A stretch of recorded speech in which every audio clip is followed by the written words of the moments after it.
ti si me najavil in si mi rekel, da pridem na kosilo. Zdaj se pa meni začnejo sline cediti in ne vem, če to le dosti. Ja, bomo tako rekli, s tem bomo začeli.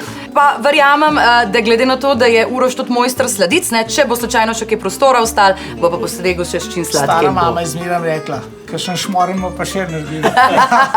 Andrej je imel krasno kuharico v svoji mami Pavli.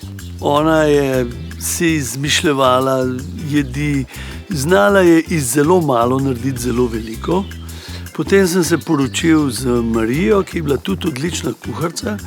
In ko sva šla z Marijo narazen, sem jaz ostal brez kuhne. In sem se mogel naučiti prehranjevati doma. Ti čak ma, kaj imamo pa pil?